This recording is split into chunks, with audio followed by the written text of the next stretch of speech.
Dulu tidak dibatasi, saya akan presensi terlebih dahulu. Syifa, hadir Bu. Nela, kami siang. Hadir semua ya.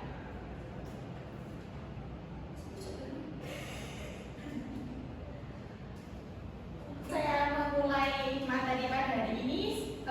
Saya mau tanya kepada kalian. Yang bisa jawab nanti dapat poin dari saya.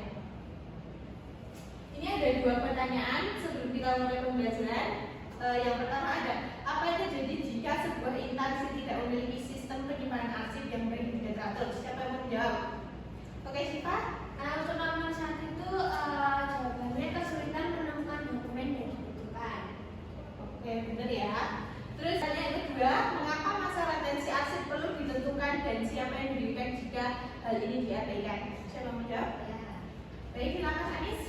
itu agar arsip disimpan sesuai dengan kebutuhan dan yang diberikan itu nanti pihak instansi.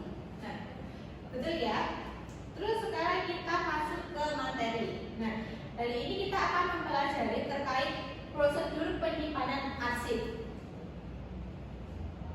Nah, penyimpanan arsip adalah proses menempatkan, mengatur, dan menyimpan arsip secara sistematis di tempat tertentu agar mudah ditemukan kembali saat diperlukan. Nah, penyimpanan yang baik harus mengikuti sistem tertentu seperti abjad, nomor, geografis, kronologis, ataupun subjek agar pengelolaan arsip menjadi lebih efektif dan juga efisien. Kemudian ada tujuan. Yang pertama itu mempermudah pencarian kembali arsip saat dibutuhkan. Kemudian yang kedua ada menjamin keamanan dan juga keutuhan arsip. Kemudian yang ketiga ada menghemat ruang penyimpanan. Kemudian ini ada prosedur umum penyimpanan arsip. Yang pertama penerimaan arsip. Kemudian ada pengklasifikasian atau pengkodean arsip. Kemudian ada pemberian label atau identifikasi. Kemudian ada penempatan dalam media penyimpanan. Dan yang kelima ada pencatatan dalam daftar arsip. Dan yang keenam ada pemeliharaan dan pengawasan arsip. Terus ini ada sistem penyimpanan arsip. Nah, sistem penyimpanan arsip ini terbagi menjadi 5. Yang pertama ada sistem abjad yang disusun berdasarkan urutan abjad atau instansi. Terus yang kedua ada sistem nomor. Setiap arsip diberikan nomor urut agar tetap rapi. Kemudian yang ketiga ada sistem geografis. Arsip yang disusun berdasarkan lokasi atau wilayah. Kemudian ada sistem kronologis. Arsip yang disimpan berdasarkan urutan tanggal atau waktu, bisa untuk laporan secara berkala dan juga surat masuk ataupun surat keluar. Kemudian yang kelima atau yang terakhir ada sistem subjek. Arsip yang dikelompokkan berdasarkan topik atau jenis isi surat. Contoh surat adalah surat penawaran dan juga surat tagihan. Nah, ini ada pengertian masa retensi arsip. Nah, masa retensi arsip adalah jangka waktu penyimpanan arsip sebelum dipindahkan ataupun dimusnahkan. Ditentukan berdasarkan jenis arsip dan nilai guna arsip. Dan nilai guna arsip itu dibagi menjadi 5. Yang pertama ada administratif, yang kedua ada hukum, dan yang ketiga ada finansial, dan yang keempat ada sejarah, dan yang kelima ada ilmiah. Nah, ini ada pedoman jadwal retensi arsip atau JRA. Nah, JRA ini adalah daftar resmi yang berisi jenis arsip, jangka waktu penyimpanannya, dan tindakan akhir setelah masa simpanan berakhir. Dan di tabel ini ada jenis arsip seperti surat keputusan, surat dinas, surat izin, laporan keuangan, dan juga dokumen kontrak. Dengan masa retensi surat keputusan 10 tahun dengan tindakan akhir simpan permanen. Dan yang kedua ada dekat dinas masa retensi 5 tahun dan juga tindakan akhirnya dimusnahkan. Dan jenis ketiga ada surat izin dengan masa retensi 3 tahun dan dengan tindakan akhir dimusnahkan. Dan yang keempat ada laporan keuangan dengan masa retensi 20 tahun dan tindakan akhirnya simpan permanen. Dan yang terakhir dokumen kontrak dengan masa retensi 15 tahun dengan tindakan akhir simpan permanen. Nah, ini dari hukumnya dari Undang-Undang Nomor 43 Tahun 2009 tentang kearsipan. Nah, ini ada penentuan masa retensi. Yang pertama identifikasi jenis arsip. Kemudian yang kedua ada tentukan nilai guna arsip. Kemudian yang ketiga cocokkan dengan jadwal retensi arsip atau JRA. Kemudian yang keempat tentukan tindakan simpan tetap, pindahkan atau musnahkan.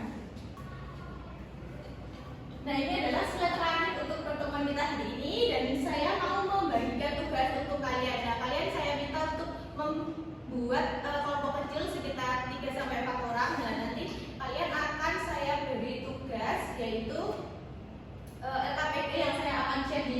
WA group, dan juga saya akan jelaskan di sini ya.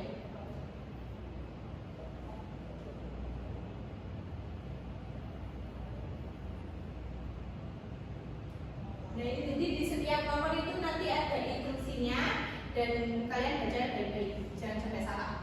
Ini adalah studi kasus PDA bagi sponsor mengalami kendala dalam pencarian arsip yang disimpan secara acak. Beberapa arsip tertulis ditentukan saat dibutuhkan oleh manajemen. Manajemen meminta tim arsip untuk menyusun prosedur penyimpanan yang lebih sistematis dan mudah untuk diakses. Nah ini diskusikan dalam kelompok dampak dari penyimpanan arsip yang tidak rapi dan juga mengapa penting menerapkan prosedur penyimpanan arsip.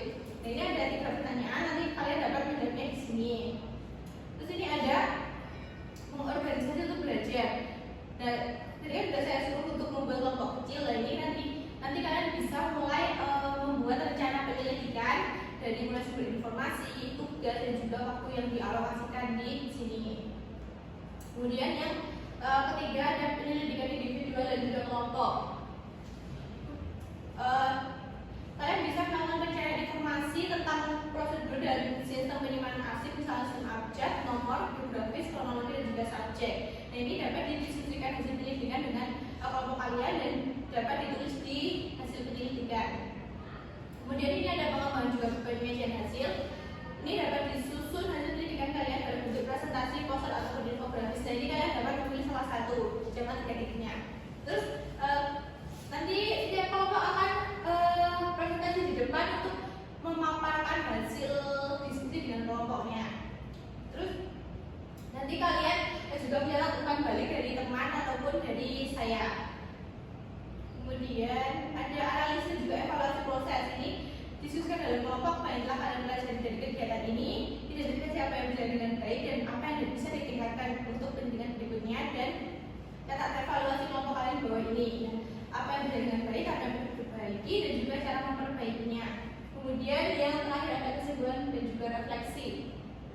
Ini kalian dapat menjelaskan secara singkat bagaimana pentingnya prosedur penyimpanan arsip yang baik dan benar, dan juga refleksi pribadi apa yang mengetahui apa yang mempelajari dari kegiatan ini. Nah ini ada penilaiannya. Yang pertama penilaian dilakukan berdasarkan keaktifan kelompok. Jadi kalau kalian pertama kalian mendapat nilai 0 dari saya.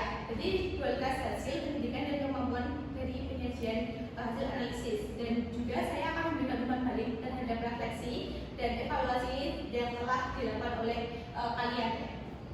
Oke, apakah ada yang ditanyakan? Oke, saya anggap paham ya. Kemudian ini sebelum kita masih ada waktu 30 menit untuk selesai dari proses pembelajaran ini. Nah ini saya ada asesmen yang bisa kalian kerjakan di kertas yang saya berikan. Nanti jawabannya akan dipukulkan ke saya ya.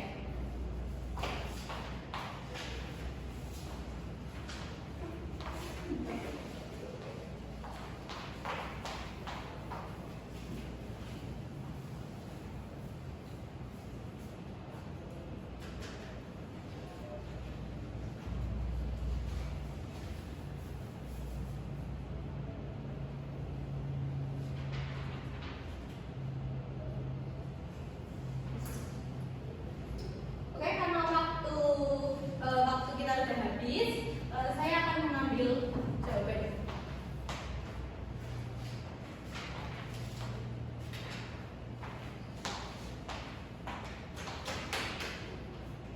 Baik, karena kita sudah di ujung pertemuan kali ini, saya akan menyimpulkan apa yang kita pelajari hari ini. Nah, tadi kita belajar tentang prosedur penyimpanan arsip. Nah, penyimpanan arsip ini dilakukan agar arsip mudah ditemukan dan ditemukan kembali saat dibutuhkan. Ada beberapa sistem penyimpanan seperti abjad, nomor, geografis, kronologis dan juga subjek. Penentuan masa sistem arsip mengikuti jadwal retensi arsip atau JRA dengan pengelolaan yang baik, arsip tetap aman, tertib dan juga efisien. Oke, sekian pertemuan hari ini, semoga dapat bermanfaat bagi kalian semua, dan jangan lupa mengerjakan tugas yang telah saya berikan. Itu waktunya sampai pertemuan selanjutnya.